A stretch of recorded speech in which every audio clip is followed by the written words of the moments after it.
So with our handsome Mr. A, maybe what we'll do is we'll warm up a little bit with some lovely loose leash walking. I know he's off of his gear right now. So when working with him, remember that we're trying to build up value in being near the handler. So even if he's on the left or the right, no big deal. I just want him to think that there's a really good reason to be nearby and sometimes paying attention and checking in.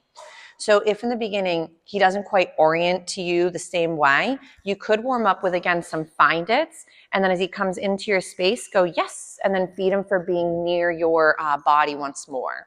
So eventually you will get more nitpicky where you would want to make sure that when you're feeding, he's by the leg. So that way when you're working on, let's say, loose leash walking, that's not necessarily a heel position, but closer to being next to your body, we would want him to start thinking that being by the leg is where the best place to be is. If at times the moment that we're reinforcing him is, let's say, when he, cuts in front of you, then he might think the right place to be is where your feet are, and you might trip on him or step on him or get caught up in equipment.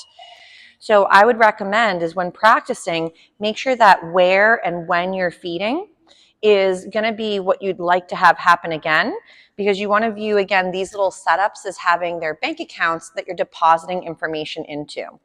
So you may also find for the handsome guy working into a little bit of a front may not be a bad option as well. I know I dived into some fronts and some change positions to getting into a side or a finish position. Remember, you guys can always find certain behaviors to be beneficial. Others you might find are not so cool for dance moves for you. So you can always feel free to rotate and do the ones that fit for your lifestyle. So right here, we would want to feed. Obviously, you can see in the beginning, we are using our food to lure the babe near us. As he becomes more fluid with any of these skills, we want to fade out that lure, which, for example, like let's say we were doing a sitting position, we would say sit, and then do our hand signal, and then feed right after. So he will eventually get intermittent reinforcement, which is where he wouldn't get a snack every single time he does something. He might get praise or touch or exploration or play as reinforcements. So we may find for the handsome guy is, let's say, for example, he is struggling with a certain verbal cue. Remember that your dogs are not very verbal. So what I mean by that is language is not something they tend to use the way we do. So they don't understand what we're normally trying to communicate to when it comes to, let's say, sits or downs. So I would recommend in the beginning is if your babe doesn't quite know what you're doing, make sure to say the cue as they're getting more fluid, oops, sorry, sir, right prior to asking with the visual hand signal. So if let's say we were going into a stand and then I might use my hand signal, and again, we got some nice rumbles today. There's a lot of noise from the building with, I think there's a lot of rain. So he's really pooped out too, so don't worry. If he hasn't really worked with stands or ups, that could be why he's not as familiar, so not a big deal. If in the beginning, let's say your puppy didn't know what you were asking, I like to first start off with the food. Try to lure the puppy forward. He's like, lady, I'm a pooped out guy. If let's say he's really tired, we might see if, let's say, putting the food on the floor might get him up. It's so funny how sometimes he has so much good stamina for one thing, but then for other things he gets really pooped out. So we might do a couple little find-its, just see if I can get him up and wiggling. Ready? There we go. So go ahead, find it. So if let's say your babe, you're trying to work on a skill and they're not quite feeling it, don't worry if it's not the most beautiful thing you've ever done. So let's say we're going to get that sit and a feed for that beautiful behavior. And let's say we're going to go into a stand and then yes to feed. So again, Mr. Handsome is starting to work a few of these little skills. For down, we might go again down and then offer the hand signal. If let's say he's been typically following the food, oh my goodness, I know. If he's been typically following the food to the ground, start there if that's the level he's at for now. The thing we want to try to avoid is that we tend to repeat ourselves. And the problem with repetition, excuse me, I'm still getting over that silly tickle in my throat. So sorry about coughing again. Again, cough drop, not dog snack. Though I don't doubt I have dog yuck all over my hands. Ready? In the sense of delicious saliva. So sit and then yes to feed. So we're going to try again for that lovely down. He's like, my brain melted. There we are. Yes. So if you find there's ever a position that he maybe has a harder time with, maybe there's a lot of distractions. Maybe there is, I don't know, he's overtired. Maybe he's overstimulated. There could be moments where maybe he's not doing as hot. So you may have to go back to, in the beginning, luring. So using the food to create the behavior. Later, you'd want to again sit, yes, and then go into grabbing the food right after the fact. So if the food is always presented first, remember that for a lot of dogs, it starts to equal, I think the sentence is present the snack first, do the skill, and then get the paycheck. So I find for a lot of the dogs, they get a little confused thinking that's the only way to rock it. You want to, as he becomes more familiar, is start to do where you ask with the verbal cue. You might have a hand signal, which I find is really beneficial because most dogs are visual learners, not audible. As they become more advanced, just listening to the verbal cue is great, but that's typically not where they start. And then from there, you would make sure that you're feeding for every time they offer that gorgeous skill to build up that lovely account into that behavior for later. Ready? So we'll see if we can get Mr. Handsome up. You want to get up? He's like, no, I am so tired. You're so tired. So if Mr. Handsome Pants is a bit exhausted, we might go into working a little bit with some of those stationary positions. So I know you mentioned that you've been going to place or bed, like his target, and then you've been applying a weight behavior. Again, whatever makes sense to you guys. Weight is typically where I have the dogs wait and then I call them to me. So sometimes to build up longer durations that create more value for the dog, I like to work with stay in that situation. So don't feel you have to change up a thing, but the reason I recommend stay is stay could be stay there and they're getting multiple reinforcements for not moving. Where typically with the weight, it might be a shorter duration in the beginning and it tends to be fed for movement. So when my dogs are doing a wait, they might be waiting at the door and I call them through. They might be waiting in their crate in the car and then I have them come on out of their crate. They could also be waiting at times to retrieve an item or to go grab a snack or to grab a toy or chew.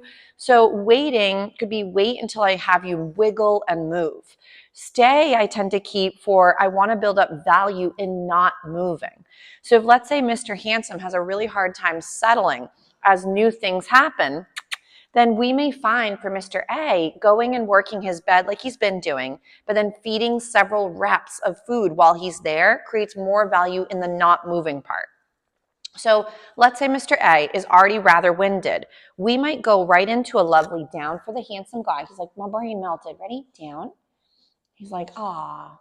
He's like, where'd it go? So if I lose him, booty first, then front end might be easier for him. There you go. Nice. So, and he's like, lady, now that I've actually worked a few downs, I want to stand up and walk around. So let's say we're going to start, and he's probably hearing some of the classmates as well. So throughout the practice, they will hear each other. They might see each other. There's going to be moments where for some of the babes, as they become more distracted, there's moments where their attention span or their capabilities kind of go out the window. So I would highly recommend that if they're having a harder moment, gauge, has my environment gotten harder? Has there been all of a sudden a distraction? Are the puppies maybe getting overtired? There's a lot going on for them. So let's say right here, I'm going to tell him to stay. And what I'd like him to build on is that while he's in the sit or down stay, he gets reinforced for not moving. You could technically do this with a wait as well, but I find with wait, I like to pair it with my recall word, so come or here, and it involves equaling movement is when you get your paycheck. With stay, think about it almost like freeze tag with room service. So he's learning that not moving has more value than being up and wiggling. For a lot of dogs, this can be really helpful when you're trying to teach sort of settle or relaxation protocols, where you want to almost capture these moments where your puppy is being calm, relaxed, and kind of chilling, and build in that this has value by reinforcing it.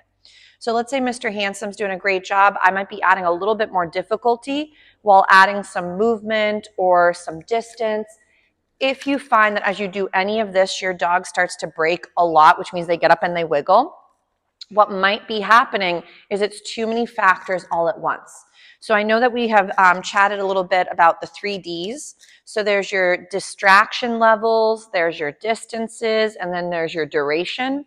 I find that I like to always start with my duration first before throwing in distance or tons of distractions.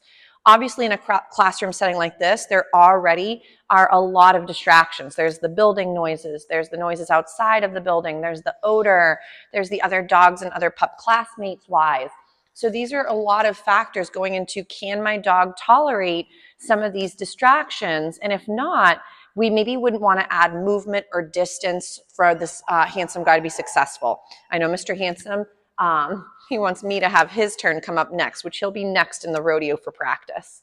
So he's like, lady, I'm very lonely and I wanted to come back out and do some more playing. So that's Mr. E. So right now, Mr. A is doing a really nice job with the sitting still portion.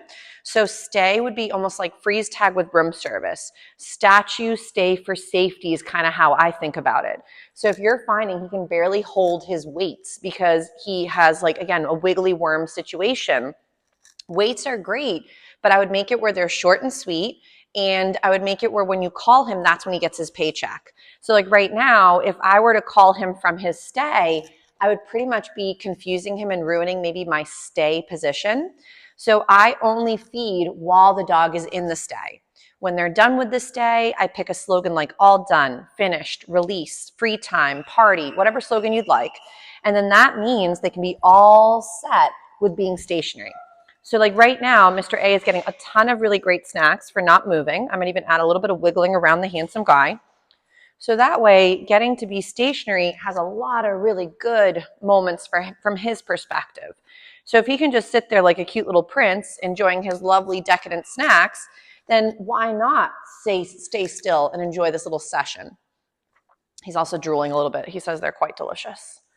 So right now, I would also not care if he was looking at other things.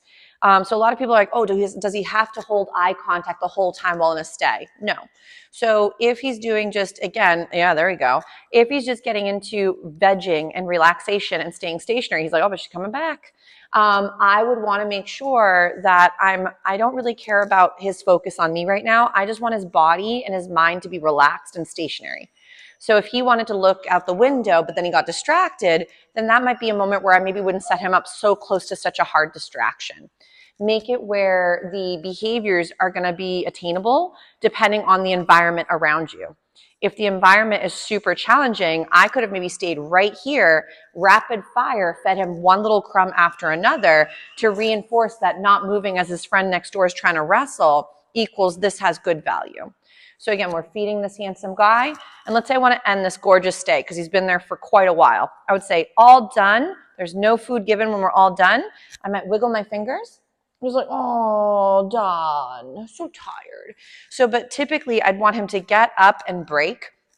Again, not the end of the world. If your dog like falls asleep or they like become very relaxed, you can just leave them be. But I wouldn't, for example, now go far away and then say, so-and-so come, and then call him and feed him for breaking. Because then what can happen is your dog starts to think, well, I was getting a call and a reinforcement for leaving the stay, and I was getting one for staying put. Typically, leaving is much easier than holding your position. So we want to distinctly have stay be stay there, and I'm going to come get you, and wait be wait there, and I'm going to call you to me. So obviously, Mr. A, not the end of the world if he doesn't get up and wiggle, but I would typically go, you might even pat him, say, all done, or whatever slogan. Hi, handsome boy. You might be like, all done. He's like, oh, just love me, you handsome monkey. And then from here, we could get up and wiggle. He's like, I couldn't possibly. My brain is melted and his body too. So if you're finding that your practice at times is not going as smoothly as you'd like, make sure that you're gauging your environment. Make sure you're gauging your snack value or what your dog actually finds reinforcing. And if the babe is not taking food at all or participating, their comfort range or their arousal rate might be, again, too high, or they're out of their comfort range and feeling really overwhelmed. So if you're not getting great success, it could be some of those factors. It could just be general, again, adolescence. It could also be sometimes breed behaviors. So in the sense of if your dog hasn't had some of their needs met, maybe they're not as capable of thinking because those other things are still happening in the back burner that have not been met. So Mr. Handsome does get to play with his flirt pole. He gets to visit some of the friends. He gets a couple of lovely outings outside, even though it was raining quite a bit earlier. And that way he gets nice and more relaxed, but ready to kind of maybe work a few softer skills versus having too much energy and not knowing where to put it. But this was really pretty with Mr. A, so we'll give him a little breather, give him a nice big chunk right here for doing such a nice job with his stay, and we'll call it a day for Mr. A for right now.